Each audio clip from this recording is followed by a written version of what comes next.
One day I'm gonna be everything I wanna be. I don't let it get the most of me. One day I'm gonna be free. I wanna be everything I'm gonna be. My future right in front of me. One day I'm gonna be free. I wanna be free. So let me be free. From the depths of darkness, a voice emerges. A host with a fire burning in his soul. With a heart steel and a spirit unbroken. He rides on two wheels ready to claim his throne.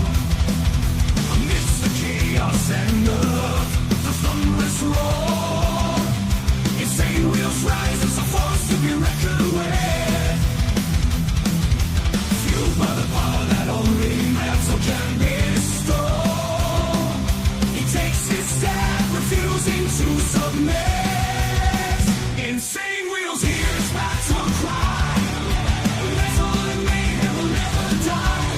Whistles report and paves his way. More legend in the making, day by day.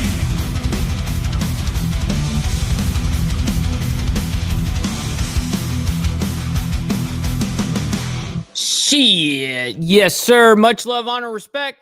It is a topless Taco Tuesday. Listen, I actually thought today was Wednesday, like I ratted on myself in the comments over there, snitched on myself, but I actually did think it was Wednesday, so big L for me, you know what I mean? But hey, feels ultra bad. Much love, honor, respect, everybody. Appreciate you guys for all coming in and hanging out with us. We got a interesting one that is happening live as we are talking right now. Trump is signing a new agreement with Saudi Arabia. And truthfully, I'm going to be honest, I don't know the longevity, or I don't know what's actually being signed here. You know, I don't know necessarily what's going on to the fullest extent. So I'm not going to pretend like I do. We're going to go ahead and learn about it together. But nonetheless, before we get into the craziness, man, make sure you guys hit that like button. It's the #1 metric of all of YouTube. Helps out the show immensely, and it's free to do so. You know what else is free? Is when you guys hit that subscribe button, because it's also free. Just saying. Just saying. Hey, you know what I mean? And just letting you guys know. Please consider becoming a member starting only at $2.99 a month. We'll make sure, you know, this right here is what ensures my speech right here, you know, because we don't cater to views. We don't do any of that bullshit over here on this side of the internet. We are 100% funded by you guys and you guys only, man. So I'm very honored to have you guys part of the Breakfast Club. And you guys don't forget that there's like the special emojis, the emotes, or whatever you want to call them, channel chat emotes. And they're fantastic. So just letting you guys know, join up, man. It's only $2.99 a month. Little side note, follow my Instagram right here at BallValveTV, where I post everything behind the scenes of my life. I'm about to actually show you guys a video that I created yesterday to kick off the morning before we do the news cycle. So stick around for this. But yeah, follow me right here. It's a great way to get a hold of me personally, one-on-one, as well as follow along with all my craziness that I do, man. It's fantastic. Also, Naomi has been putting in periodically the Discord link into the chat. Make sure you guys join in on over there to continue the conversation with all of us in the Breakfast Club. It's awesome to have you guys. And real quick, of course, not you know, it is the last thing, but it is not the least thing. Okay, real quick. Every super chat, super sticker, gifted membership signups are, of course, going to be all shouted out and presented live onto the show. But if you guys would like to skip that crazy YouTube 30% cut, and I just found out a couple days ago that if you're using an Apple iPhone or iPad and you donate from the YouTube app, YouTube also takes 30% of that cut. So you lose 60%. Then you got to freaking pay taxes on that shit. Just even that out to 30%. Now you're left with 10%. Fuck, dude. Stupid. Crazy. What a fucking rip. Anyways, so this is how you get contributions. You know, if you want to support the channel, this is the best way to do it, where I'll actually see 100% of your donation. So I very much appreciate you guys coming in and hanging out with your boy. Let's go ahead and see who's all up in the building. I very much appreciate all of you guys, by the way. We got Papa Penguin, as well as we got, of course, Naomi up in the beauty. Brother Beezer, we got Angry Beaver up in the building as well, too, man. I appreciate you, man. I don't know why I got a little wheeze right now. I don't know. Charles Darwin down there from down under, my man. I very much appreciate you for hanging out over there. I know it's like 3 a.m. or 4 a.m. for you or something like that over there in Australia. So good to see you up in here as well. We got Shadow, my man. Appreciate you as well. We got Tiffany, Lance. Hopefully you and Lee are doing well as well. We got Motogato. Good morning to you, as well as Brother Slim. Appreciate you guys all coming in. Papa Penguin says Netanyahu is super pissed. Trump isn't dancing to his tune. Must be weird for the small hat country not being able to pull the strings on the U.S. politician. Yeah, that's damn straight right there. Absolutely. Oh, shit. 100%. And Trump's like, well, what are we going to do? But we got neighbor guy up in here as well saying, what up, nerds? What up, cuh? Good to see you as well. We got Straight Jacket, my man. Shout out to my man right there. 600 billion. What the fuck? We got Dean Savage up in the building as well, man. Good to see you over there in Israel. Appreciate you hanging out with us and gracing us with your presence. Oh, he says it's 1 a.m. for him down there in Australia. Crazy. All right. So, ladies and gentlemen, real quick, what we're going to do before we get into the news cycle is I'm going to show you guys my Instagram. And as you guys know, follow my Instagram at BallValveTV. And actually, since I'm actually on this right now, I might as well just put that little thing there. Okay, so I created this yesterday. I thought this was fucking hilarious. So here you go.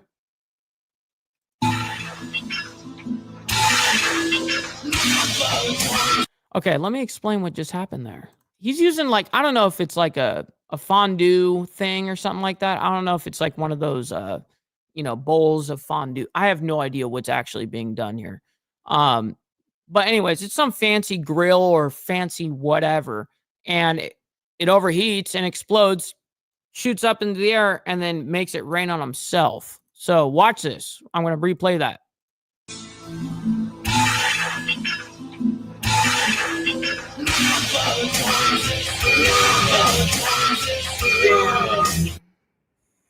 It's a bad day when you bomb yourself.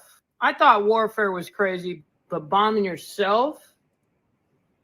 It's a pretty bad day. True. Homie made that shit rain fire on him for real. Like raining blood from Slayer. It was just like that. I don't know why you guys got to continue with all the fancy though. Maybe you figured it out by now that using a skillet or a normal freaking grill is no big deal. Anyways, I very much appreciate every single one of you guys. Make sure you guys hit the like button, and we'll see you guys on the next one. Yep. Feels ultra good, man. Feels ultra good. And yeah, see, this is only 5 days ago, showed up to an abandoned gas station. I always love those abandoned buildings, abandoned gas stations, shit like that. And of course, I'm going to post up. I'm going to kick it for real, But yeah, of course, it was awesome. But just a little side note there. Just go ahead and follow over there, man. I put some interesting shit out there for everybody. We got Gunpowder Nitro up in here as well. Good morning to you as well. Good to see you. Good to see you. All right, so let's go ahead and get you guys into the news cycle over here. And this is Trump arriving. He's already arrived. I skipped ahead because it's just him like doing the whole, like, for instance, I'll just show you guys, like, it's just meeting and, also, and gracing, and they're just made it clear that Trump, so anyhow, that's really what they're doing. Thank you so much for that. Now, real quick, I will show you guys this. Saudi Arabia on President Trump's visit. This is the Kingdom of Saudi Arabia's ambassador to the U.S. Breakdown as on this X. Conversation is ongoing. We have this quote courtesy of X from the Kingdom of What's up, Saudi Anson? Good morning. Arabia's ambassador to the U.S. It says, quote, "We are thrilled to welcome President Trump for a visit that marks another milestone in our strategic partnership together. The Kingdom of Saudi Arabia and the U.S. stand as a force for good, advancing peace, security, and prosperity across the world. That further. Well, that's a good statement, I got to admit. So, what we're going to go ahead and do here is I do want to hear Dr. Asaf say something regarding what this deal is. So he is I think he's what his organization is, Peace or Scholars for Peace in the Middle East or something like that. Anyways, of what Iran is. I want to hear what the actual what the deal is. They're looking very closely at all of these moves. I don't think that the Saudis trust any other country to protect their own security needs. They also have made comments and talks about potentially having their own nuclear capabilities as a result of what Iran is. My boy OB Joe knows exactly the deal. Man, real quick, just because you said that, and I've got it pulled up, so why not? Real quick, I'll show you on my Instagram. I got shit like that for days, all over. One of my first pictures when I showed up here is me posted up at an abandoned building with the Coleman County behind me water tower, which I thought was dope. All loked out. Cuh. Yeah, we getting down with our bad selves over here. You know what I mean? You know what I mean? Shit. Yes, sir. All right. Back to the craziness. My bad. Just had a little side note there. Trying to do to try to destabilize the region from that perspective. There have been Yo, we got Terrence up in the building as well, my man. Good to see you. It's been forever since I've seen you, man. Good to see you. Talks between the Israelis and the Saudis when it comes to Iran. We did see support when Iran attacked Israel back in April of last year. The Saudis were also helpful in that regard. So everybody knows as a danger, the great danger that the Islamic Republic of Iran represents. So when you're talking about looking at the threats in the region and what the red lines are, and now on the heels of some of the talks that we saw took place in Oman and in Rome with the United States and Iran, there's also a question of, again, what kind of... Okay, so what I worry about with shit like this is I worry about two-faced bullshit from the Middle East anytime there's deals being made in the, with the U.S. But nonetheless, we'll just go ahead and skip ahead a little bit here. I want to get across a couple of the breaking news stories that are happening. They're very short, and then we're going to get into the actual meeting here. It should have just started about 12 minutes ago. Yo, Frederick Frame up in here as well. Good morning to you. Hopefully you're doing fantastic as well. 6:26 here on the East Coast. Welcome back to Live Now from Fox. We are following some breaking news this Tuesday morning. Take a good look at your screen. This just in from our content partners over at the Associated Press. So the AP's reporting French actor Gerard Depardieu. I don't know how to listen. First of all, I've watched 15 movies in my entire freaking life. I don't even care who actors and actresses are. Like, you can ask me, oh, do you know this person? No, I don't. But I'm just gonna go ahead and show it to you guys that this is being reported.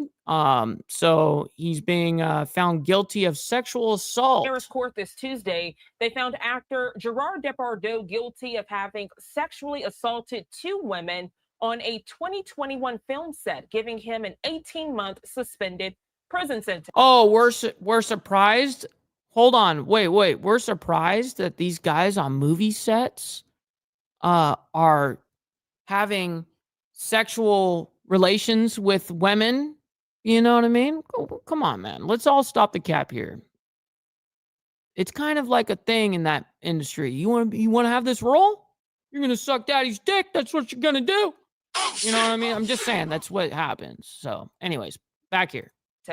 The actor, aged 76, has been convicted of having groped a 54-year-old set dresser and a 34-year-old assistant during the filming of Le Volet Vert. True, Papa. The case was widely seen as a key post-Me Too test of how French society and its film industry address allegations of sexual misconduct involving prominent figures. Depardieu, who has denied the accusations, did not attend Tuesday's hearing. Depardieu's long and storied career, he told the court that he's made more than 250 films, has turned him into a French movie giant. He was Oscar nominated back in 1991 for his performance as the swordsman and poet in a film, and we know... Man, 1991, I was -4. Why are we even talking about this shit? Fuck this guy. Anyways, let's go ahead and skip ahead here. Kim Kardashian to testify in Paris trial about jewelry heist. I guess is happening today. So let's go ahead and hear a little bit of the beginning here. They are positioned this Tuesday morning. Many of you are wanting to know if we will get a camera inside of the courtroom. We will not, because these are closed proceedings. But we did hear from representatives of Kardashian early this Tuesday, the remarks starting in French, and then there was about a minute worth of comments in English. I do want to play that for you now.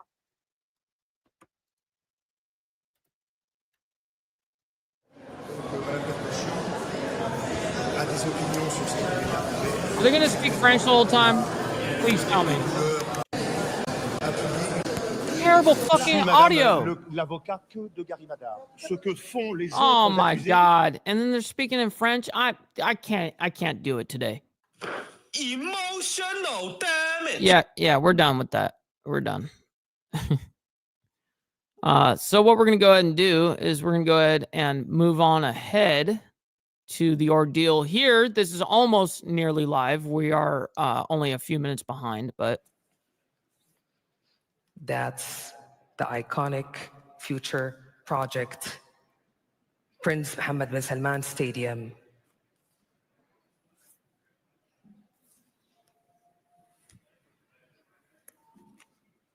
What the hell are they doing here? Look, even the Saudis are going, what are we doing? Okay, we're good to go. Shit. Let's go ahead and move ahead a little bit. Leaders to the prosperity. Oh, he's not speaking yet? Aramco. Oh my goodness, now we're live.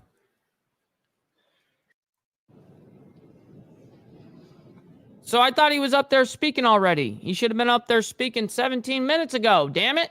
The leaders are continuing. Oh my goodness, why did they do that?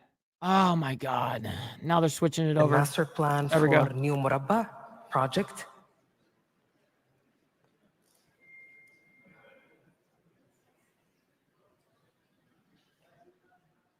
Man, come on. How long is this ordeal? I brought it back here. Okay, so let me see if, while this is going real quick, let me check one thing on the other stream that we were just on. Let me get something here. Do a little investigating. Got it. I got it. Pulling this up. And it's this one. Perfect. Okay, while these guys are figuring it out, we're going to go back. We do have one thing that I can show until these guys are done doing their little thing. We'll bring it back to this stream that just now ended. We'll go ahead and bring it back to this. Okay, so let me go ahead and bring it back a little bit. I'm Gina Francine. I am noticing some movement out in the Big Apple, transitioning your screen as we do see law enforcement. Big Apple. They are present. This is we are keeping a close eye on all things Sean Diddy Combs trial. We do know that this Tuesday, Cassie Ventura, she is poised to take the witness stand in the Diddy trial. For many people, when they hear her name as relates to Sean Diddy Combs, wow, they think Papa. back to when that video surveillance was released. Just truly graphic, as we all saw the video surveillance of her being dragged down the hotel hallway by her hair. Other horrific things were happening. Throughout the day, we've had live coverage. Fox 5 New York's Briella Tomasetti joined us live outside of that Manhattan federal court. And then we also had an expert. Okay, cool. We got the whole Diddy thing going on. So Cassie poised to take witness stand in Diddy trial today.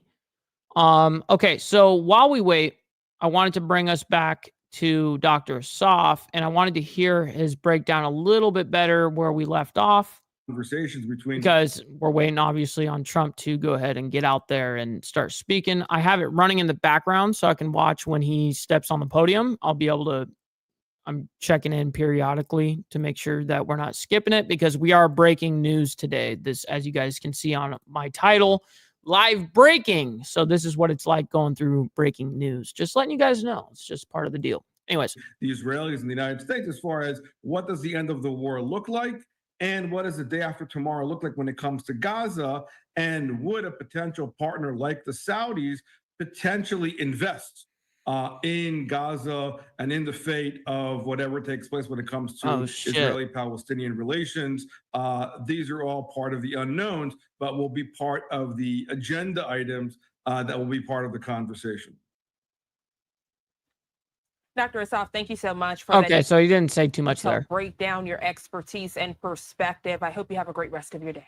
Yeah, usually he goes on for like 15 fucking minutes. Not really. I'm exaggerating, but I'm just saying. He usually kind of goes on a monologue there for a minute. You as always have a great day. Thank you. See what else they got here. Discuss, the delegation and those in attendance. Want to give you this look, courtesy of X, as Elon Musk. Oh shit! I did not know Elon Musk went on this trip. I knew that a handful of his cabinet went with him on this, but greets President Donald Trump and Crown Prince Mohammed bin Salman inside of the Saudi royal court. Good morning, by the way, SNS. Hit that like button, he says, man. Hey, I very much appreciate that, by the way. Appreciate all you guys engaging with the content. Make sure you guys hit that like button.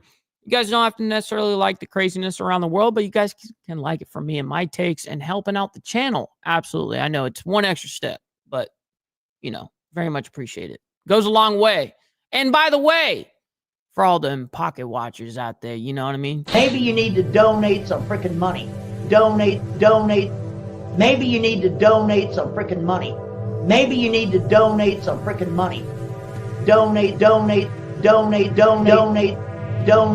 Maybe you need to donate some freaking money. Donate some freaking. Shit. All right, back to this. On this Tuesday morning, taking you back though inside to give you a live look. Again, there is no audio on this feed, but we do know that for the very latest, we will continue to give you these live looks as we continue to break down President Donald Trump's Middle East trip there in Saudi Arabia. We do know that shortly after the meet and greet, there will be the state dinner. And of course, if we get any audio or remarks from that, we will bring it to you here on Live Now. Oh, they're organizing right now. As we continue. Hold on real quick. It looks like these guys are organizing in the back. Let's go ahead and bring this up. Right here. Boom. All right.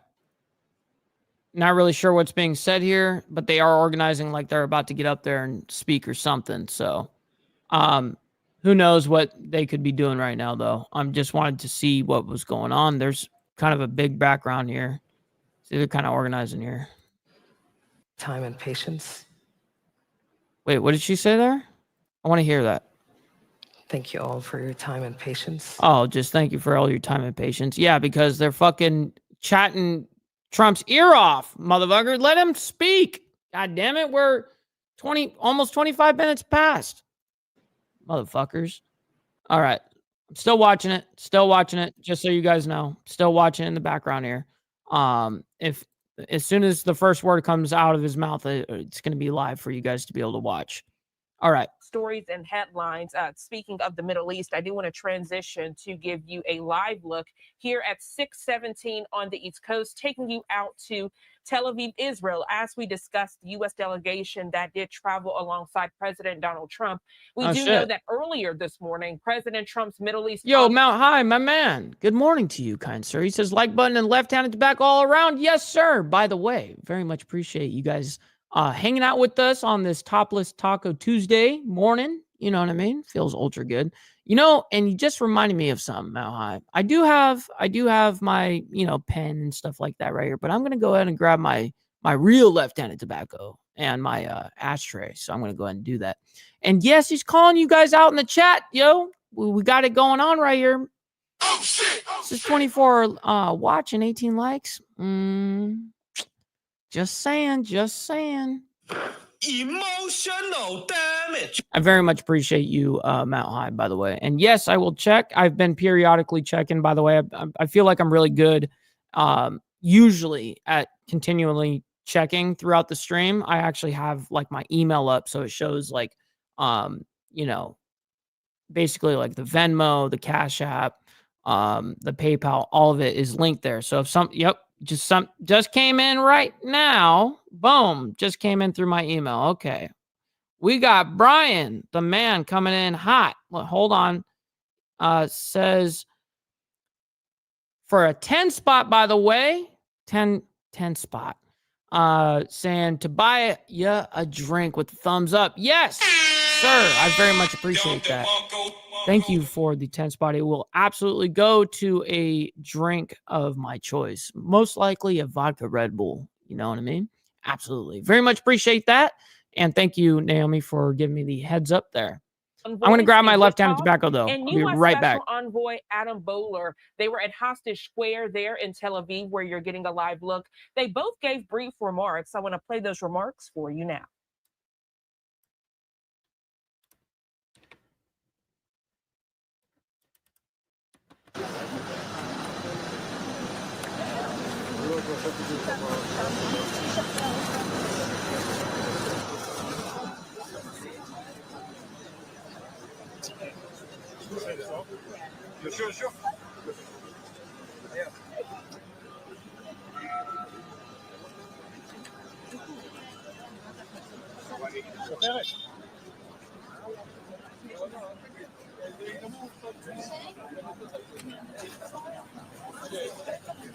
Okay. All right, we're back. So I grabbed me since we got a 10 spot thrown, and we're doing a freaking breaking news today, which usually a little longer when you're actually sitting here waiting on breaking news. So I went and grabbed me one of these Modelers, dude. Got me a Chelada, and this one is the pineapple one, but I have the variety pack or whatever. But anyhow, grab one of these. Cheers to everybody. And we got our little unit here. Shit. All right. Boom. We good. All right. Now we in business, right? Are you guys talking about this officer, this chick? Yeah, she is pretty hot.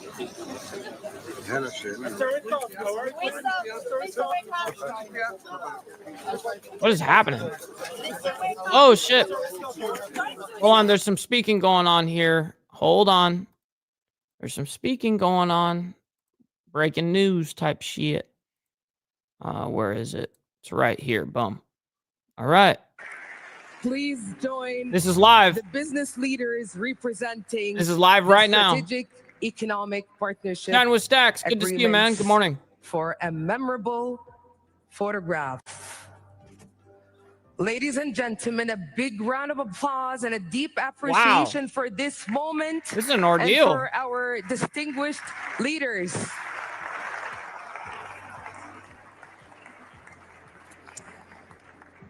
We witness this moment that reflects the trust and determination shared by two nations to move forward together. As you can see, the leaders at the center of this frame shaping the next phase of prosperity for both nations. The Kingdom of Saudi Arabia and the United States of America. I would hope.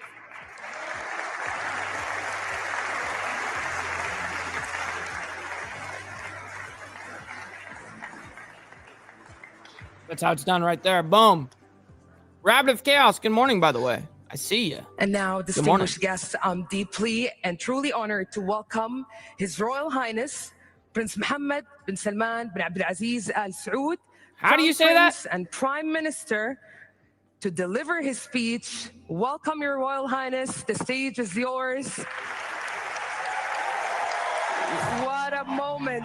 What a moment. What a moment. Pretty dope. This whole ordeal is dope.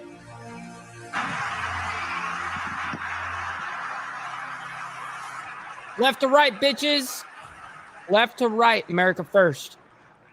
Shit. فخامة الرئيس دونالد ترامب، ضيوفنا الكرام، السلام عليكم ورحمة الله وبركاته. Can we speak نرحب English? بكم اليوم في المملكة العربية السعودية في المنتدى الاستثماري السعودي Oh الأمريكي. my goodness. Can we please just speak English? Can we get a translator on this? Like right now, please. تحديدا في عام 1933. We've got 102,000 people watching this live stream. Plus. Almost 103,000. And no one knows what the fuck he's saying right now. No one. هي إلى اقتصاد مبني على تنويع مصادر الدخل والمعرفة والابتكار. لقد كانت استثماراتنا المشتركة إحدى أهم الركائز في علاقاتنا الاقتصادية. Well, I shouldn't say no one, but you know what I mean. والاقتصاد was reflected on the growth of There trade we go. exchange reaching $500 billion during 2013 to 24. Today, we are working in partnership opportunities with $600 billion, including agreements worth more than $300 billion that were announced in this forum. In the coming months, we will work on second phase to finalize the remaining agreements to raise them to $1 trillion. Why is this guy's fucking voice ass? And the microphone's like cutting in and out, like really, really, really fucking fast. And it's just like making it super choppy. Super L for the mainstream media, by the way. This growing partnership represents the extension of multiple cooperation in the military, security, economic, and technological fields in order to enhance mutual benefits, supporting job opportunities in the kingdom, contribute to localization of industries, grow local content, and develop our GDP. The United States of America is the major destination for the PIF, accounting more than 40% of global investments.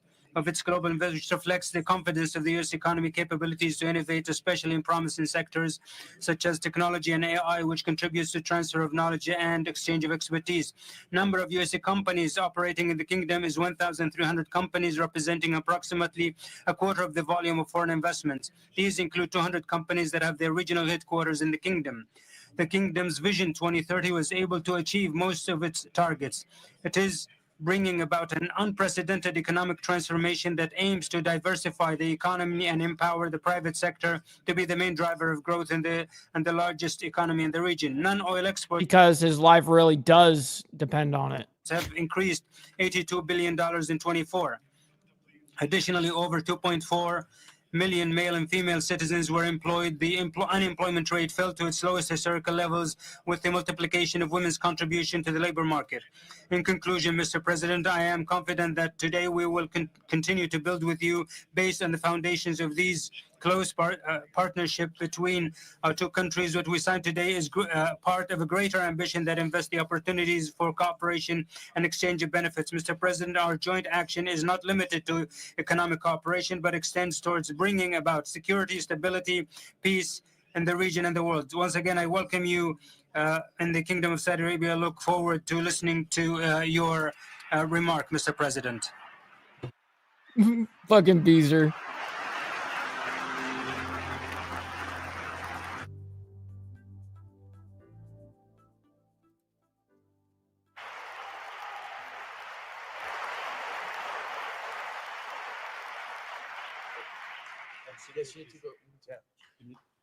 True. Hey, I don't see someone I don't see them shit.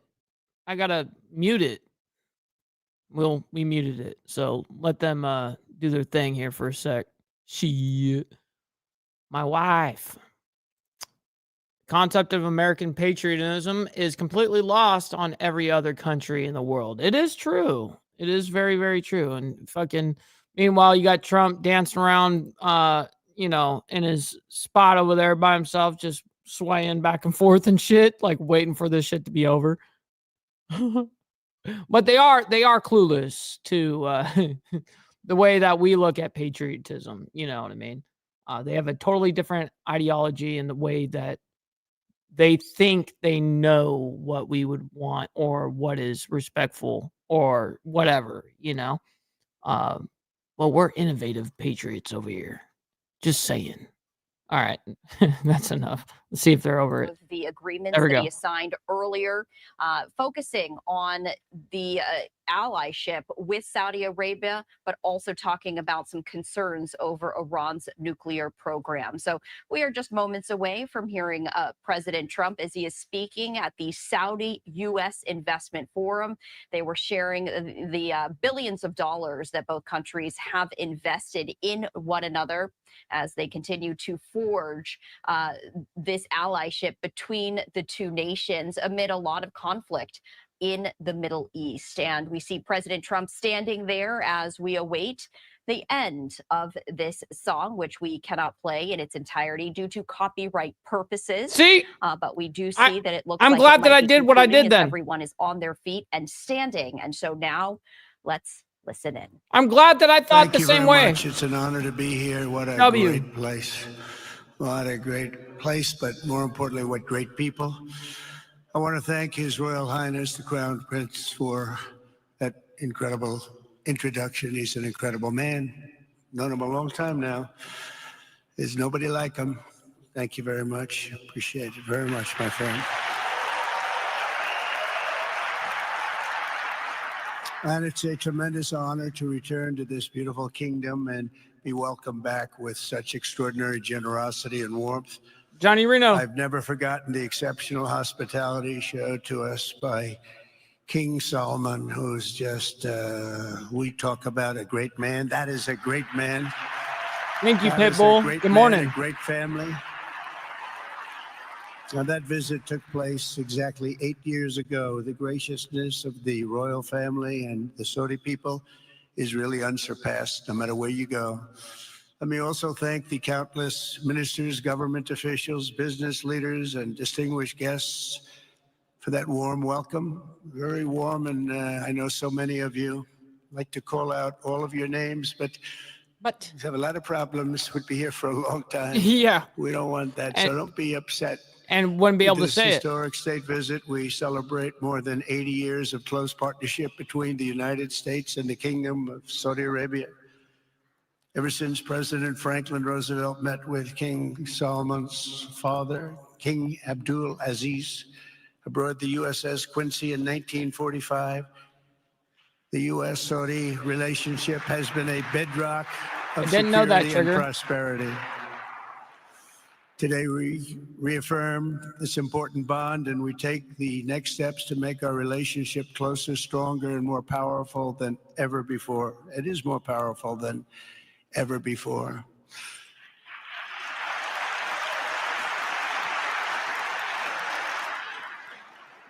And by the way, it will remain that way. We don't go in and out like other people. It will Gee. remain that way. W America, by the way.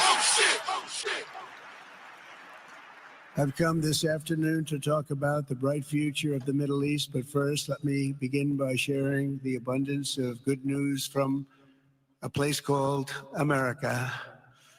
In less than 4 months, our new administration has achieved more than most other administrations accomplish in 4 years or even 8 years. We've actually done, for the most part, more. The day I took office, we inherited, thank you. Thank you. The day I took office, we inherited a colossal invasion on our southern border, an invasion like you'd never want to see here. Nobody should ever want to see it.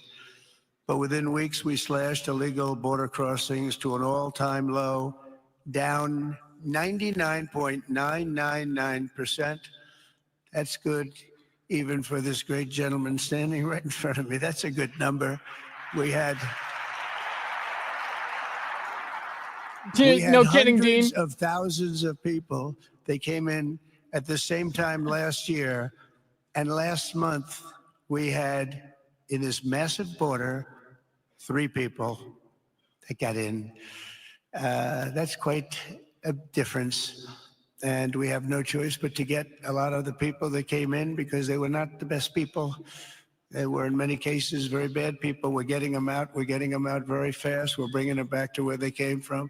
We have no choice. After years of military recruiting, shortfalls, enlistments in the U.S. Armed Forces, are now the highest in 30 years because there is such an incredible spirit in the United States of America. We have tremendous spirit again. Just about a year ago, it was a big story, front page on every paper all over the world, that nobody wanted to enlist in our military, meaning we were way under enlisted. And just last week it came out that we had the strongest enlistment. They say 30 years, but probably it's maybe ever. They don't go back that far. It's the best, and that includes police officers, firemen, everything else. Is a great spirit in the United States right now. A brand new poll from Rasmussen just showed that the number of Americans who believe the nation is on the right track, they have a right track, wrong track, is now the highest in over 20 years. And it hasn't been anything like this because for many years it was the wrong track. And I can tell you for the last 4 years, it was definitely the wrong track, but it's the highest it's been in many, many years. We renamed the Gulf of Mexico into the Gulf of America. That was very popular, other than perhaps with Mexico. Aside from Mexico, Mexicans And didn't most like that. importantly for the people in this room, the days of economic misery under the last administration are rapidly giving way to the greatest economy in the history of the world. We are rocking. The United States is the hottest country, with the exception of your country, I have to say, right? I'm not going to take that on. No, Mohammed, I'm not going to take little that glazing on. moment there. Wouldn't that be a terrible thing if I made that full statement? But I will not do it. You're hotter. At least as long as I'm up here, you're hotter. Shit. But groceries, gasoline, energy, and all other prices are down with no inflation. We have no inflation, and in a few short weeks, we've created 464,000 brand new jobs. Think of that. It's almost 500,000 jobs created just in a matter of weeks. We just reached a historic trade agreement with the United Kingdom, and over the weekend we reached a breakthrough agreement with China. Both outstanding deals. China's agreed. We have to get it down. We have to get the little details down. Scott, you're going to work on that very hard, but China's agreed to open up to the United States for trade and everything else. But they have to do it, so we'll see what happens. But we had a very, very good meeting with both of those countries. We are cutting 10 old regulations for every new regulation. We're getting rid of all of the red tape that is so many, frankly, countries, as they get older, they develop a lot of red tape, and we're getting red tape. Rid of it. We're getting rid of it at record Bureaucratic levels. bullshit. And I'm pleased to report that the United States Congress is on the verge of passing the largest tax cut and regulation What's up, cut Carney? Good morning. in American history. We think we're in good shape to get that. And if we get that, that will be like a rocket ship for our country.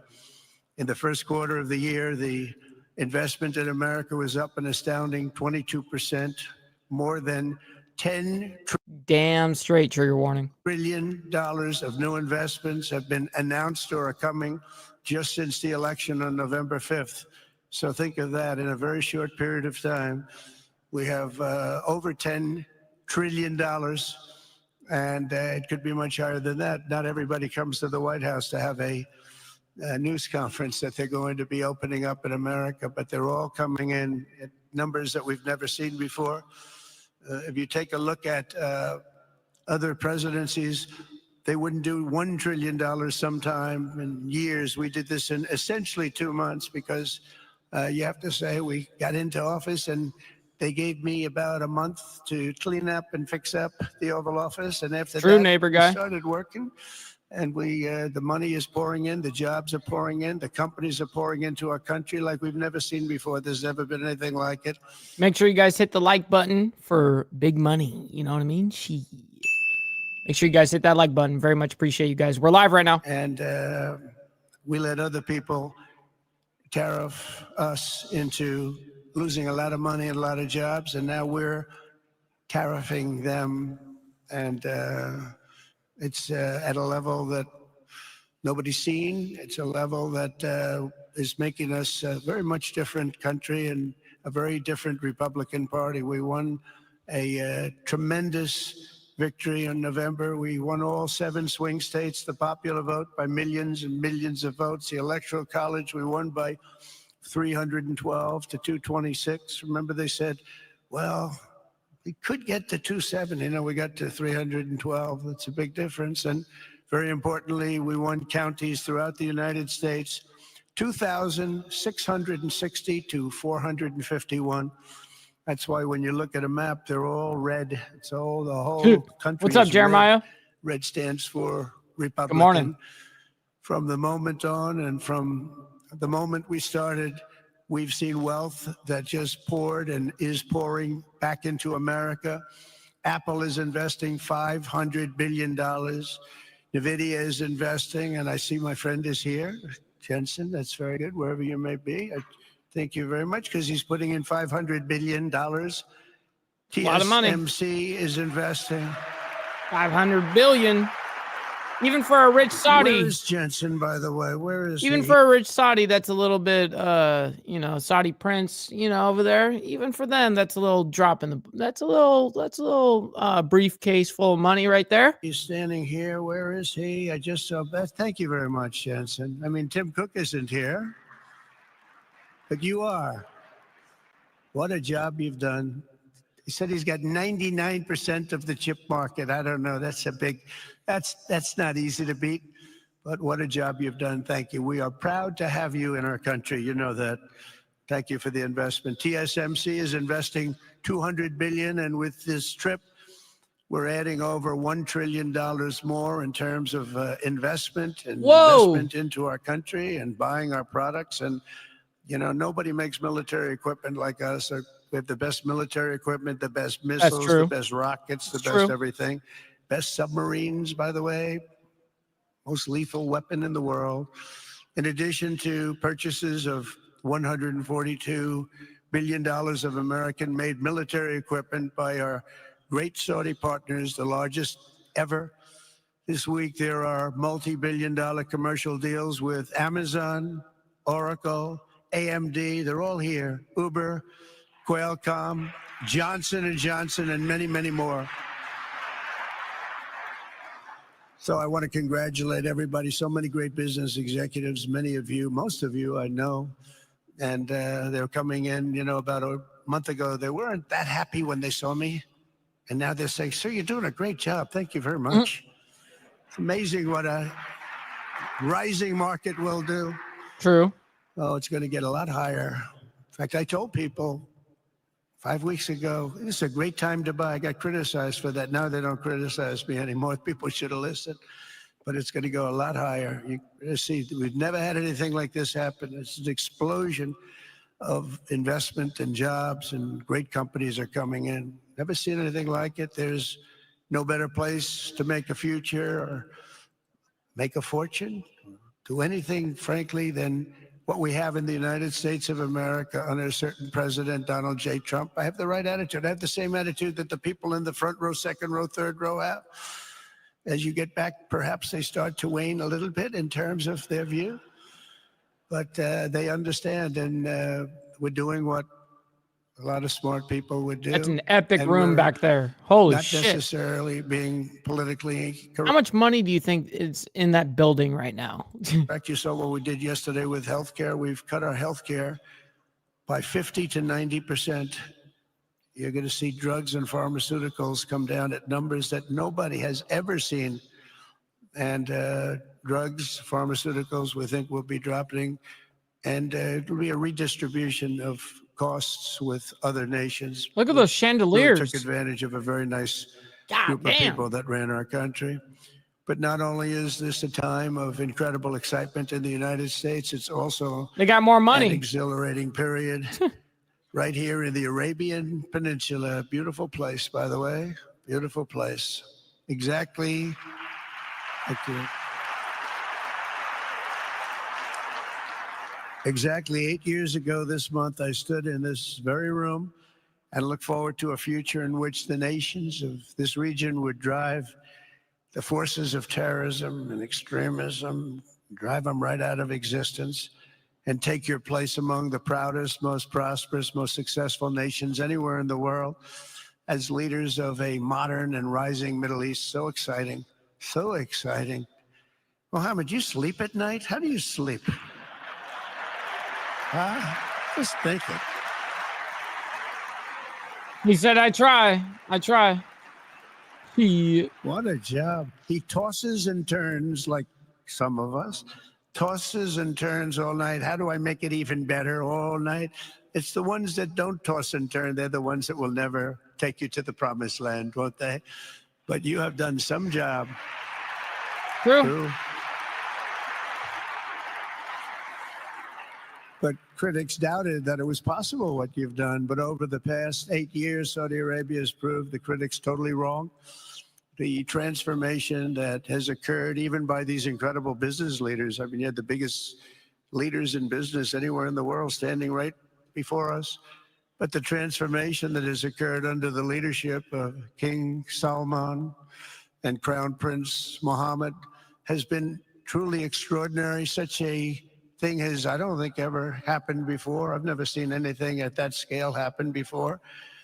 And I guess, maybe you could say the United States is doing pretty well too, but I don't think too many people have seen that happen before. Majestic skyscrapers, the towers that I see, the difference look at that between building. now and 8 years ago. And 8 years ago was very impressive, but the towers that I see rising, some of the exhibits that I was shown by Mohammed,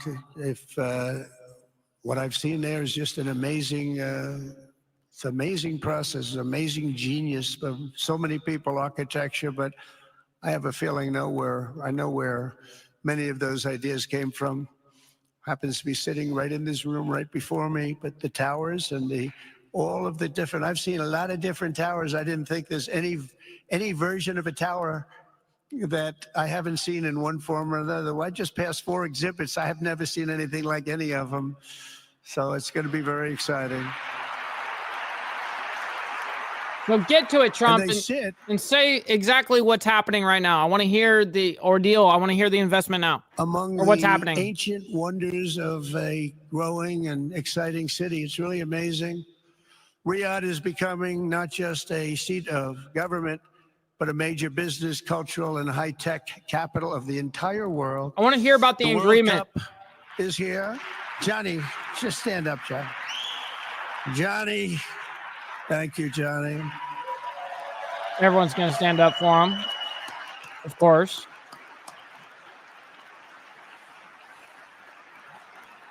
In honor. Great job, Johnny. Respect. Great job. But the World Cup and the World Expo will soon be coming here, just like the World Cup is coming to the United States. It's going to be really exciting next year. The engines of Formula One racing now roar through the streets of Jeddah in a historic milestone. Other industries recently surpassed oil. Think of it. All of your other industries now have surpassed oil. I don't know if a lot of people will understand what that means. It's so big to make up a majority of the Saudi economy for the very first time ever. So think of that. Other industries are now bigger even than oil, which is always going to be a big monster. It's a big one, but that's a great tribute to you and economic development properly used. In other cities throughout the peninsula, places like Dubai and Abu Dhabi, Doha, Muscat, the transformations have been unbelievably remarkable. Before our eyes, a new generation of leaders is transcending the ancient conflicts of tired divisions of the past and forging a future where the Middle East is defined by commerce, not chaos, where it exports technology, not terrorism, and where people of different nations, religions, and creeds are building cities together, not bombing each other out of existence. We don't want that.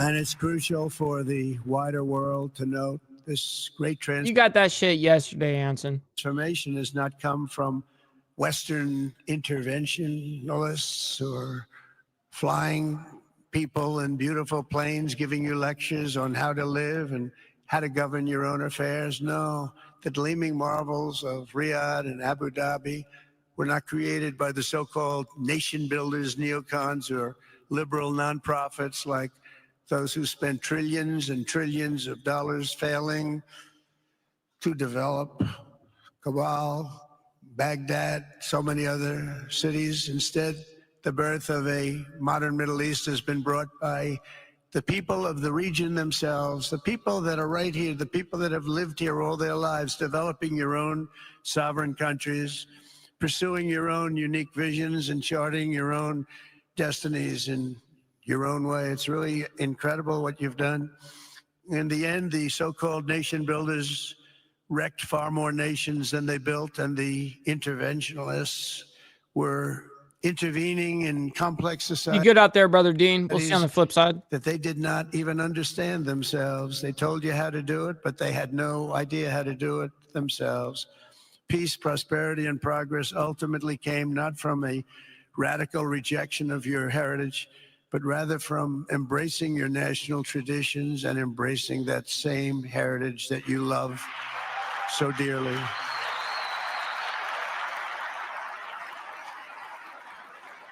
And it's something only you could do. You achieved a modern miracle, the Arabian way. That's a good way.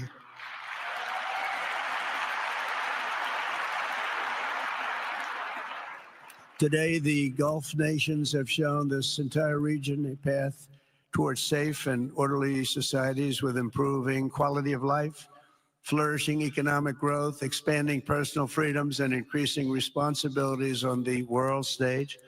After so many decades of conflict, finally it is within our grasp to reach the future that generations before us could only dream about, a land of peace, safety, harmony, opportunity, innovation, and achievement right here in the Middle East. So beautiful. It's such a beautiful thing that's happening. I guess, you know, the people that are here can't even really appreciate it because you see it happening, and it's when you come to a place that you haven't seen in 5 years or 10 years or 20 years that it's even more incredible. When I left office just over 4 years ago, that future seemed almost impossible, what you've done. Together we had obliterated the killers of ISIS. We wiped them out, terminated its founder and leader, al-Baghdadi.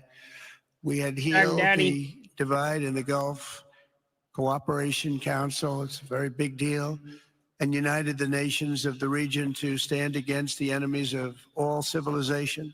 We'd imposed unprecedented sanctions on Iran and starved the regime of resources to fund terror. They were unable to fund anything because they had no money left. They had no money. But the new administration came in and let them have a lot of money, and you saw what happened. It was not money well spent.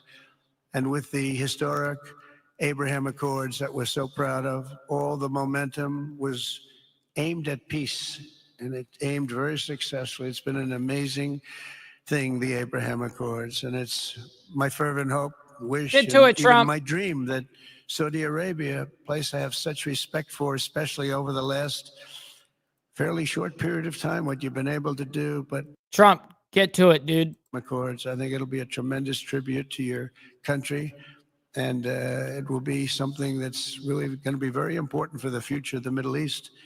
I took a risk in doing them, and they've been an absolute bonanza for the countries that have joined.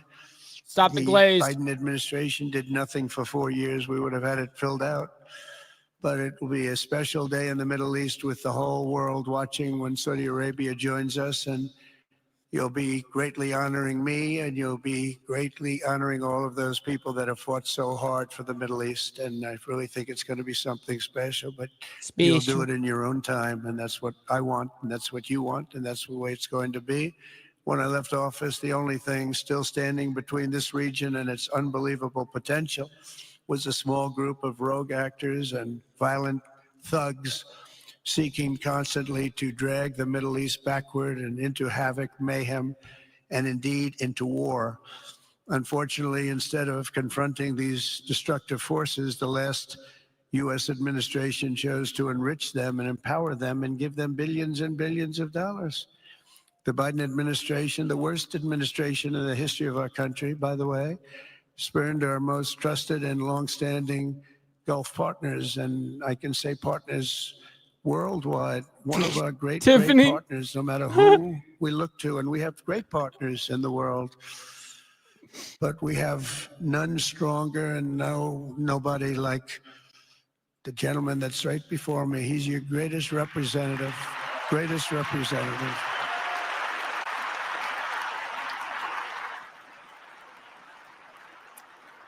And if I didn't like him, I'd get out of here so fast. You know that, don't you? He knows me well. I do. I like him a lot.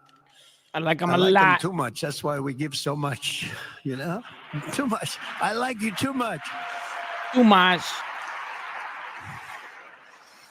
Great guy. They lifted sanctions on Anson. Iran in exchange for getting nothing and sent the regime Anson, check Discord. tens of billions of dollars to fund terror and death all over the world. And they laughed at him. They laughed at our leader. And they're still laughing at our leader. They thought him a fool. And they made nothing but trouble ever since, including the funding of October 7th, one of the worst days ever in the history of the Middle East. Horrible day. Biden removed the Houthis from the list of foreign terrorist organizations, even while missiles and drones were being launched right here at your beautiful city of Riyadh and launched at ships if they happened to be sailing in the wrong location. The Biden administration's extreme weakness and gross incompetence derailed progress toward peace, destabilized the region, and put at risk everything we had worked so hard to build together. I agree with that, And Papa. when you think of the great achievements, It's kind of like, you know, the motorcycle club mentality. Like, we're never going to discuss something that is going to put us in a bad light ever. You know, I don't care if that was a bad leader. You know, it doesn't matter. Whatever their politics, it has nothing to do with that. It's the betterment of us. Yeah, 100%. I agree. made to do it in light of a pretty hostile administration, an administration that was not a believer. It makes your achievements even greater. Makes them even greater. You know that. But in a few short months since taking office, we have achieved the swift return of American strength at home and abroad. Now working with the vast majority of people in this region who seek stability and calm, our task is to unify against the few agents of chaos and terror that are left and that are holding hostage the dreams of millions and millions of great people. The biggest and most destructive of these forces is the regime in Iran, which has caused unthinkable suffering in Syria, Lebanon, Gaza, Iraq, Yemen, and beyond. There could be no sharper contrast with the path you have pursued on the Arabian Peninsula than the disaster unfolding right across in the Gulf of Iran. Think of that. They wanted to name it that. I said, they're not going to let them do that. Do you mind if I stop that? I stopped it. We're not going to let that happen. What's up, Lawrence? Good morning. Happy Topless Taco Tuesday to everyone. Hit that like button, everybody. Have been constructing the world's tallest skyscrapers in Jeddah and Dubai. Tehran's 1979 landmarks are collapsing into rubble and dust. They had it going for a little while under a much different system, but those buildings are largely falling apart, falling down, while you're building some of the world's biggest and most incredible infrastructure projects, buildings, all sorts of things you're building that nobody's ever even seen before.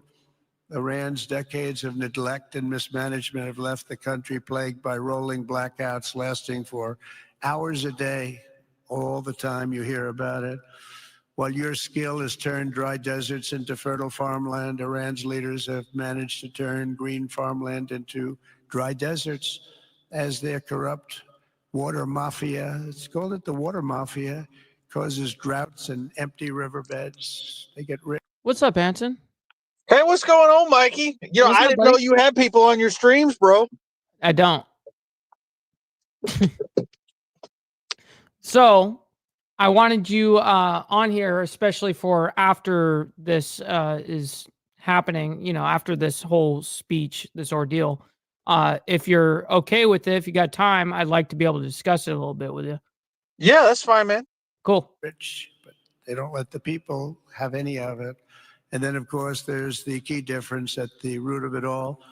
While the Arab states have focused on becoming pillars of regional stability and world commerce, Iran's leaders have focused on stealing their people's wealth to fund terror and bloodshed abroad. Most tragic of all, they have dragged down an entire region with them. Countless lives were lost in the Iranian effort to maintain a crumbling regime in Syria. Look at what happened with Syria. Oh, in boy. Lebanon, their Hezbollah proxies have pillaged the hopes of a nation whose capital, Beirut, was once called the Paris of the Middle East. Can you imagine? All of this misery and so much more was entirely avoidable, absolutely avoidable. And Mohammed knew that. He knew that. Smart people knew that. If only the Iranian regime had focused on building their nation up instead of tearing the region down.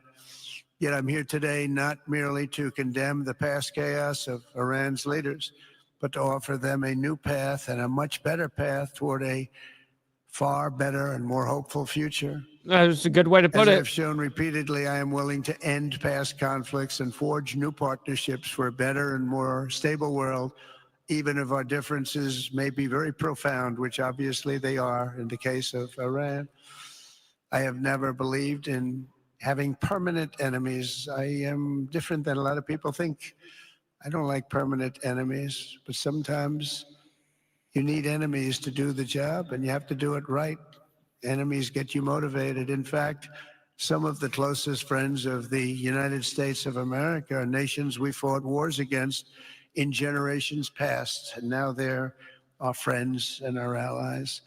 I want to make a deal with Iran. If I can make a deal with Iran, I'll be very happy. If we're going to make your region... I bet you part of this speech is going to be one of the deals why we might actually get a deal with Iran. I mean, they'll actually probably be at least somewhat open to what he just said the and world's a receptive. safer place. But if Iran's leadership rejects this olive branch and continues to attack their neighbors, then we will have no choice but to inflict massive maximum pressure, drive Iranian oil exports to zero, like I did before. If you know that, they were a virtually bankrupt country because of what I did. They had no money for terror. They had no money for Hamas or Hezbollah, and take all action required to stop the regime from ever having a nuclear weapon. Iran will never have a nuclear weapon. He just said it. Of course. Even with the deal, of course. You're not going to have any nukes. But with that said, Iran can have a much brighter future, but will never allow America and its allies to be threatened with terrorism or nuclear attack. The choice is theirs to make. We really want them to be a successful country. We want them to be a wonderful, safe, great country, but they cannot have a nuclear weapon. This is an offer that will not last forever. The time is right now for them to choose. Right now, we don't have a lot of time to wait. Nice. Put a Things are time happening limit. at a very fast pace. Make it Happening seem right like. here. They're happening at a very fast pace. So they have to make their move right now, one way or the other. Make your move. As I said in my inaugural address, my greatest hope is to be a peacemaker and to be a unifier. I don't like war. We have the greatest military, by the way, in the history of the world. You know, I rebuilt our military in my first 4 years and rebuilt it into the most powerful military there is. And you saw that when I knocked out ISIS in 3 weeks. People said it would take 4 years, 5 years. I did it. We did it in 3 weeks. Just days ago, my administration successfully brokered a historic ceasefire to stop the escalating violence between India and Pakistan. And I used trade to a large extent to do it. I said, fellas, come on, let's make a deal. Let's do some trading. Let's not trade nuclear missiles. Let's trade the things that you make so beautifully. And they both have very powerful leaders, very strong leaders, good leaders, smart leaders. And then ceasefire. It all stopped. Yep, Hopefully ceasefire. it'll remain that way, but it all stopped. I was very proud of Marco Rubio and all of the people that work so hard. Marco, stand up. What a great job you did on that. Thank you, J.D. Vance, Marco. The whole group worked with you, but it was a great job. And I think they're actually getting along. Maybe we can even get them together a little bit, Marco, where they go out and have a nice dinner together. Wouldn't that be nice? But we've come a long way, and it could be, millions of people could have died from that conflict that started off small and was getting bigger and bigger and bigger by the day. I've also been working relentlessly to end the terrible bloodshed between Russia and Ukraine, and very importantly, talks are being held in Turkey later this week, probably on Thursday, and they could I need produce another some beer. pretty good Damn it. results. Our people are going to be going there. Marco's going to be going there. Others are going to be going, and we'll see if we can get it done. 5,000 people, young people for the most part, soldiers from Ukraine, soldiers from Russia. They're not from here and they're not from the United States, but they're souls.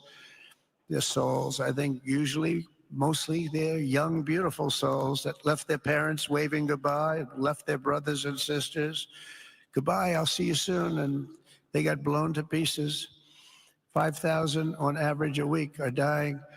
And people are dying elsewhere in the region, but tremendous numbers like we haven't seen since World War II are dying. And I want to stop it. I want to stop it. It's a horrible war. Would have never happened if I were president. That's a war that would have never happened. October 7th would have never happened if I were president, because Iran had no money to pay Hamas or anybody else. They had no money. They were not looking to take care of them. They had to take care of themselves. They had no money. We stopped their oil effectively with the embargoes and sanctions. But let me take this opportunity to thank the Kingdom of Saudi Arabia for the constructive role that you've played in facilitating the Ukraine talks. And it really is, you've been amazing. You've made everything available to us. Thank you very much. Thank you. And if we get that settled, we'll pay a special tribute to what you've done. You really did lay a great groundwork. Thank you very much. Appreciate it. The West should not be dragging itself backward into another endless war in Europe, yet another endless war.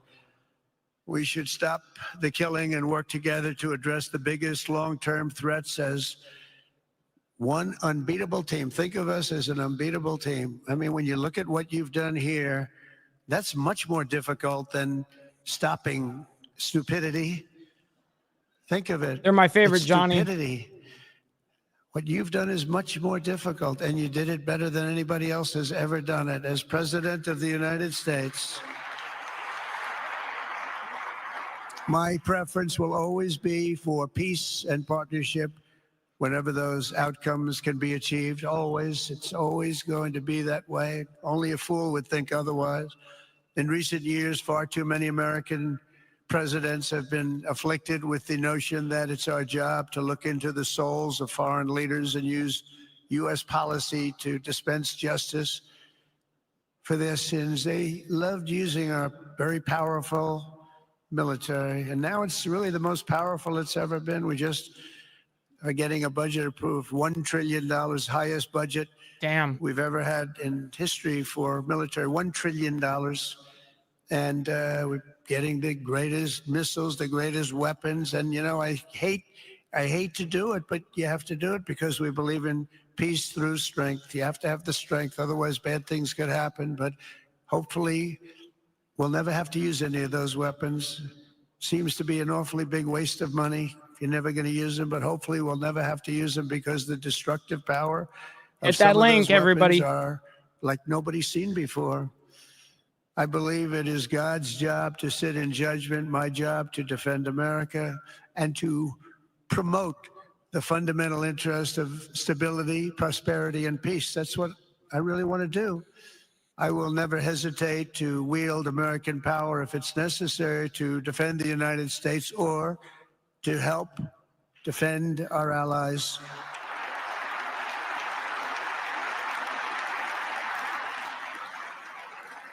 And there will be no mercy for any foe who tries to do us or them harm. We will have no mercy. They understand that. That's why I've been pretty lucky. A lot of people think, he's looking to fight. He's looking to fight, and things get settled. It's an amazing thing when they really think you mean it. But we do. We have the greatest military, the strongest military, stronger than any. Nobody's even close. We have the best weapons in the world. Good morning, Todd. But we don't want to use them. If you threaten America or our partners, however, then you'll be faced with overwhelming strength and devastating force. We have things that you don't even know about, you don't hear about. And if you did, you say, wow. In recent weeks, following repeated attacks on American ships and freedom of navigation in the Red Sea, the United States military launched more than 1,100 strikes on the Houthis in Yemen. As a result, the Houthis agreed to stop. They said, we don't want this anymore. It's the first time you've heard that from them, too. They're tough. They're fighters. But just days ago, we were asked to cease targeting commercial. They were not going to be targeting commercial ships in any way, shape, or form, or anything American. And they were very happy that we stopped. But we had 52 days of thunder and lightning like they've never seen before. This was a swift, ferocious, decisive, and extremely successful use of military force. Not that we wanted to do it, but they were shooting down ships. They were shooting at you. Right. They were shooting at Saudi Arabia. We don't want them shooting at Saudi Arabia, if that's okay. So we hit them hard. If that's okay. We got what we came for, and then we got out. Since January 20th, the U.S. military has terminated 83 terrorist leaders operating across Iraq, Syria, and Somalia, including ISIS's #2 global leader. You read about that just recently. With the help of Pakistan, we apprehended the ISIS terrorists responsible for the attack on 13 American service members at Abbey Gate, that horrible, horrible disaster. During this Afghanistan withdrawal, that's another thing that we don't even think about so much anymore. 13 died, but 42 were horribly wounded.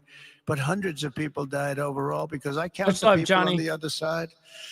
Hundreds of people just grossly incompetent. It's probably why Putin decided to go into Ukraine, something he never would have done if I were president. But we wouldn't have had the problems of October 7th if I were president. We wouldn't have had Ukraine, Russia if I were president. We wouldn't have had Abbey Gate, because there wouldn't have been any reason we were getting out, but we were getting out with dignity and with strength and power. But the way they got out was not good. I think it was the most embarrassing moment in the history of our country. And we've been working tirelessly to bring back all hostages held by Hamas. We brought back a lot already, but we're bringing back more. This weekend, we successfully negotiated the release of the last American hostage, Edan Alexander. Just came out a few hours ago, and we continue to work to get that war ended as quickly as possible. It's a horrible thing that's taking place. All civilized people must Good morning, KP, by the way. Condemn the October 7th atrocities Breaking news against right now. Israel, which would never have happened again if you had probably a different president, but definitely if you had me as president. The people of Gaza deserve a much better future, but that will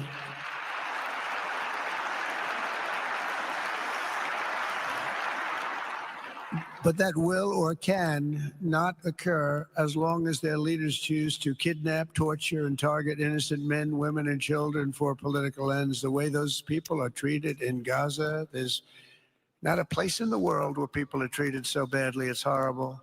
After years of suffering, two of the nations most ravaged by terror are finally beginning to end their long nightmares under the new generation of leaders. In Lebanon, where a friend of mine has just become the ambassador. He's going to be great. I said, that could be a very dangerous job. He said, I was born there. I'm Lebanese. I love that country. I said, but it's very dangerous. This is a friend of mine from New York. I said, but it's very dangerous. Are you sure you want to do it? I never thought of him as being a warrior, but he is a warrior. He loves his country. He said, if I'm injured or die, I'm dying for a country that I love. He grew up there. It's horrible what's happened in Lebanon, but you have a great ambassador, I can tell you that. In Lebanon, which has been endlessly victimized by Hezbollah and their sponsor, Iran, a new president and prime minister brought the first real chance in decades for a more productive partnership with the United States. And we're going to work with their new ambassador and everybody else, Marco, and we're going to see if we can really help them out and let them get over that very high grid that they're going to have to get over. My administration stands ready to help Lebanon create a future of economic development and peace with its neighbors. They have tremendous people in Lebanon, doctors, lawyers, great professional people. I hear it so many times. Likewise, in Syria, which has seen so much misery and death, there is a new government that will hopefully succeed in stabilizing the country and Seems like keeping it peace. has. That's what we want to see To an in Syria. extent. They've had their share of travesty war, killing many years. That's why my administration has already taken the first steps toward restoring normal relations between the United States and Syria for the first time in more than a decade. And I'm very pleased to announce that Secretary Marco Rubio will be meeting with the new Syrian foreign minister in Turkey later this week. And very importantly, after discussing the situation in Syria with the Crown Prince, your Crown Prince,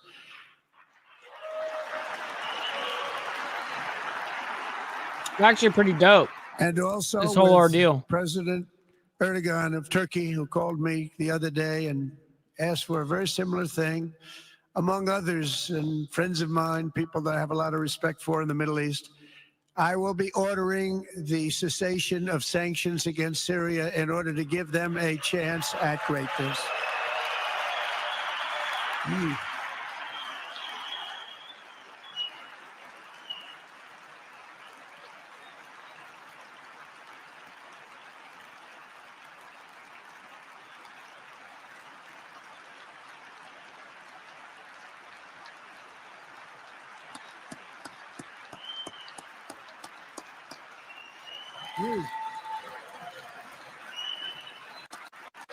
Ordering friends of mine, people that I have a lot of respect for in the Middle East.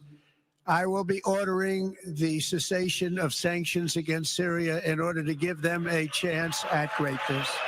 There it goes. The sanctions were brutal and crippling and served as an important, really an important function, nevertheless, at the time. But now it's their time to shine. It's their time to shine. We're taking them all off, and they're going to have, I think they're going to have, based on the people and the spirit and everything else that I'm hearing about. You want to say something, Manson? Well, I mean, yeah, I mean, there's tons of stuff to say about this. Like when the audience claps is extremely important. They clap when Trump says that the Hamas has been, the Palestinians have been mistreated. They clapped for that. And they clapped when he was glazing their crown prince. And you know, that's why I replayed the second. That's why I did that with that clap right there. That's why I replayed it back, just to prove what was being said there. Yeah, but it was specifically the normalizing of relations, and because of their crown prince taking a part of it, and so that Saudi Arabia controls the Middle East in terms of like their strength. It's not really Israel. And you mean like on a finance side? Well, just like on a power dynamic side, right? Okay. Like their main adversary is Iran. Right. And but they're not really as adversarial as they used to be. Like there were some ties that were brought back between Saudi Arabia and Iran during the Biden administration that didn't exist before. And it's like I think a lot of this is Trump following their lead, to be honest with you, and just trying to smooth things out instead of doing what Biden did, which was make it a bigger mess. Right.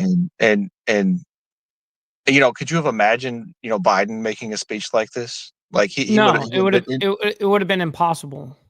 Yeah, it would have been incoherent nonsense. And But see, the Saudis, they're a kingdom. They think 30 years or longer in advance, and Trump's a temporary president, so whatever it is that he can do, that I'm sure that they're thinking is the next president just going to reverse all this.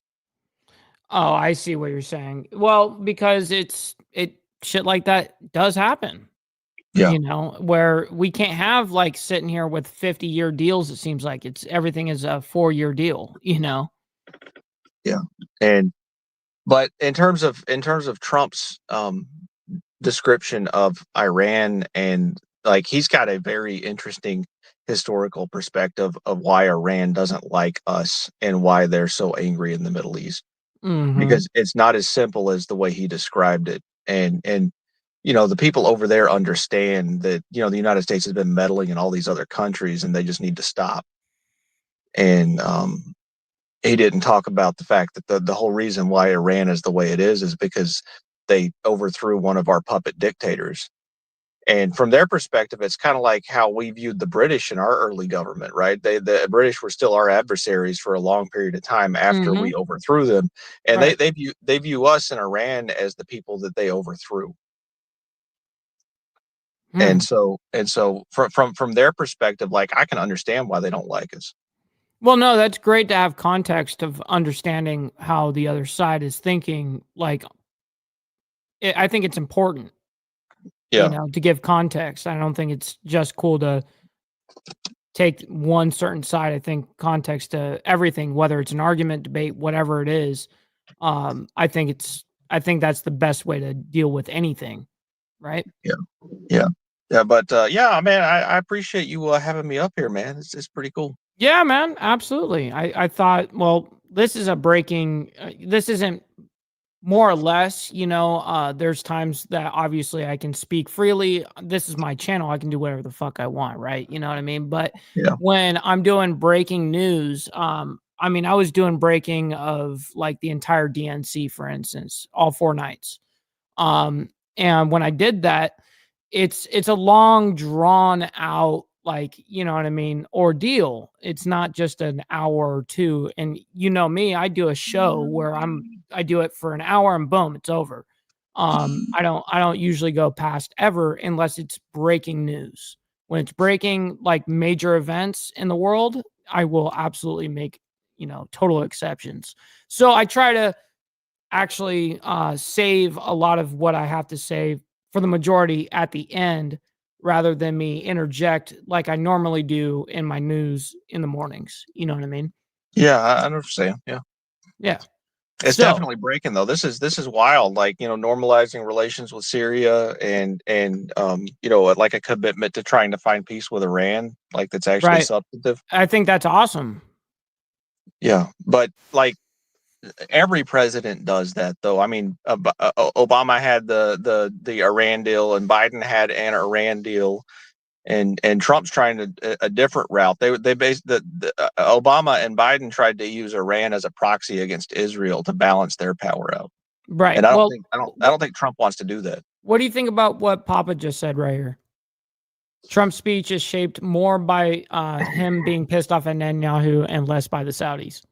Well, I don't know if it's about being pissed at Netanyahu so much as it is recognizing that the Saudis are the actual power force in the Middle East, and they are the reason why the petrodollar system works, right? Gotcha. So they are extraordinarily important to our economic system.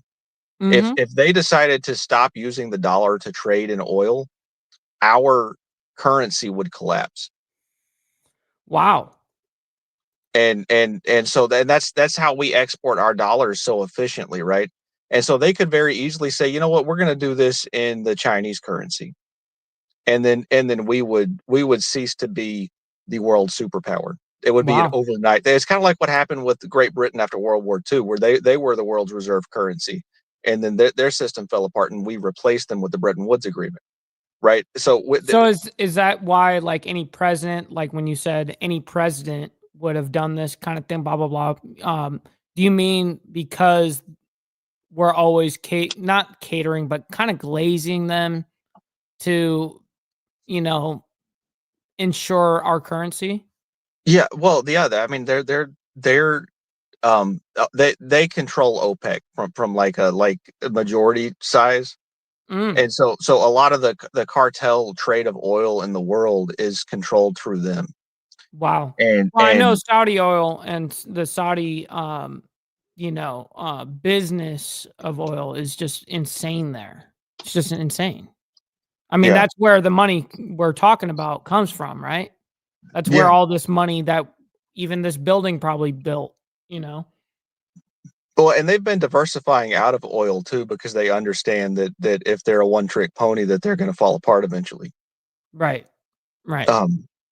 But yeah, the only reason why we're an economy the way that we are is because the world has so many dollars in the entire planet, and the reason why they have so many dollars is because the currency that oil is traded in is dollars. But as soon as that stops, like there's going to be a lot of discomfort. Right. Because And they're the ones, the primary decision makers in that, obviously. And so if they decide to go with the yen or something like that, then we're shit out of luck, right? Yeah, we won't be able to export our inflation anymore, which is what we do with the current system. Yeah. That's what we do now. Right. Yeah. Wow. That's crazy to think about though. But I guess there is different type of influences around the world, right? Yeah, and I mean, and ideologically, they're like a super based, like right wing, Islamic country and a kingdom. And if they don't do like they clap so hard for like Hamas and normalizing relations with Syria, that like their population really does not like our meddling over there, right? So like the things that Trump's saying is going to make their populace a lot happier with the United States. Really? Yeah. Yeah, I mean they don't like us there at all. Like saying anything negative about Israel, like the Palestinians are being mistreated. I mean that's huge. Wow, that's crazy. That's crazy. Overall, I guess do you think this is going to be overall better or worse for the United States? Well, us having stronger relations with Saudi Arabia, that's going to be a hell of a lot better for the United States. It was weakened. Like during the Biden administration, they were talking about trading oil and other currencies. Like they were actually discussing like we may actually do this. yeah, and that would have been like massively destructive. And yeah. But I don't have a whole lot of time to sit on here, man. I mean, I came. No. That's why I figured I didn't realize how long this was going to go either. Granted, you know what I mean. It's breaking, so. But no, that's why as soon as I saw you unmute your mic, I was like, well, I'm sure, you're doing your own thing, and I wanted you to be able to speak. You know what I mean, and get your thoughts. Yeah, I appreciate it. Well, I hope I provided some sort of important context and absolutely. And you did for me, not just for the chat, I'm sure as well, but you did for me as well. So I appreciate it. Yeah, man, cool. Well, I hope I can teach you some more stuff on Saturday too, man. I'm looking forward to that. Yeah, man, that's gonna be a great ass time. Can't wait to hang out with you. It's gonna be a good time. Yeah, man. Yeah. Well, you have a good one, and we'll catch up later. You too, man. Be safe. See ya. Yep. All right, back to this. So I say good luck, Syria. Show us something very special like they've done, frankly, in Saudi Arabia. Okay, they're going to show us something special. Very good people. Everywhere we can, my administration is pursuing peaceful. Make sure you guys go sub up to Anson, who was just speaking up here. His YouTube is chairman of the board. One of the mods will go ahead and throw his link in the chat. But make sure you guys go sub up to him. He's great. Not only someone that is in the political realm, but he's someone that is very, I think, very smart within the debate structure and understanding the breakdown of a debate. So make sure you guys go sub up to him, man. He's fantastic. Engagement, offering a strong and steady hand of friendship to all that will take it in good faith. Together we have made unprecedented strides and tremendous progress, and we're still just at the dawn of the bright new day that awaits for the people of the Middle East, the great people of the Middle East. If the responsible nations of this region seize this moment put aside What's your up, brother difference. Steve Easy? We are doing some breaking news, my man. We just had Anson up here, chairman of the board, to give his thoughts. It was a great conversation, and we're continuing on with the breaking news over there. And focus on the interests that unite you, then all of humanity will soon be amazed at what they will see right here in this geographic center of the world. It really is. It's like a center of the world and the spiritual heart of its greatest faiths. For the first time in 1,000 years, the world will look at this region not as a place of turmoil and strife and war and death, but as a land of opportunity and hope, just like you've done right here, a cultural and commercial crossroads of the planet. Security and stability will lift millions into lives of safety and success, and the nations of this region will be free to realize your highest destinies, honor your proud histories, harness amazing new opportunities, and bring incredible glory to Almighty God.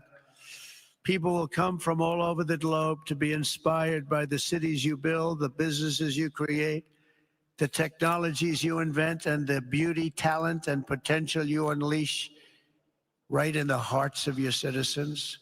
Each of you will be able to take tremendous pride in the legacy you will leave to your children, because you will have given them the ultimate blessings of prosperity and peace. So important. In the United States, we've launched the golden age of America. It's the golden age. We see it. You see it with all that money, trillions and trillions of dollars pouring in, hundreds of thousands of jobs coming in with it. And with the help of the people of the Middle East, and the people in this room, partners throughout the region, the golden age of the Middle East can proceed right alongside of us. We will work together. We will be together. We will succeed together. We will win together. And we will always be friends.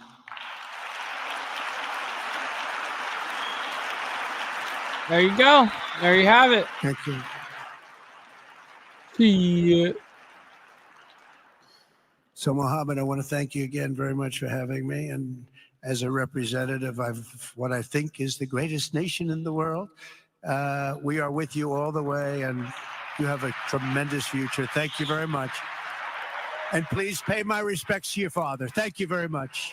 Thank you. Damn.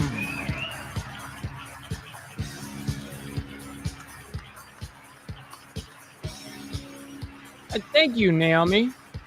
I very much appreciate you going out of your way to share out the live. I very much appreciate that. Big W's in the chat for Naomi, absolutely, by the way. So listen, ladies and gentlemen, I know this one was a little bit more laid back. Anytime we're doing any type of breaking news, kind of like what I was explaining to Anson, who was up here, is anytime I'm doing this breaking news kind of stuff, big events, obviously I try not to interject too much. It's kind of one thing if it's been out for a couple hours, blah, blah, blah. But when you're breaking, especially, it's like people are hearing this conversation for the very, very, very first time ever, and so I try to give some leniency there where I pretty much take a back seat and allow what to be said. And then, of course, I'll evaluate that later, and I can do a video about that later in continuance of our weekly program that we do here. Well, every day, actually, daily, not weekly. But listen, you guys, I very much, I'm very appreciative and very honored that you guys spent your guys' Taco Topless Tuesday here with us with the Breakfast Club, man. I'm very honored by that, as always, as you guys know. So what we're going to do real quick is we're going to go ahead and figure out who is live right now, and we'll send you guys on over. That's what we'll do. We'll go ahead and send you guys on over to a stream. We can go ahead and redirect you guys. Go ahead and send a raid. We have, you know what? Glenn Lawrence is live. Why not? Let's go ahead and give him the raid. He's always been very kind to this channel and to us. So we'll go ahead and return the favor as always. much love, honor, respect to everybody. Thank you guys so much for hanging out with us and engaging the way that you guys do. I can't thank Anson enough for coming up onto the show and giving his perspective and his side and what he thinks. I think it's very, I'm very intrigued by people that really think outside the box, and he's one of them. With that being said, ladies and gentlemen, much love, honor, respect, and God bless to everybody. We'll see you guys tomorrow morning for more of the world's madness. We'll see you guys. From the depths of darkness, a voice emerges, a host with a fire burns.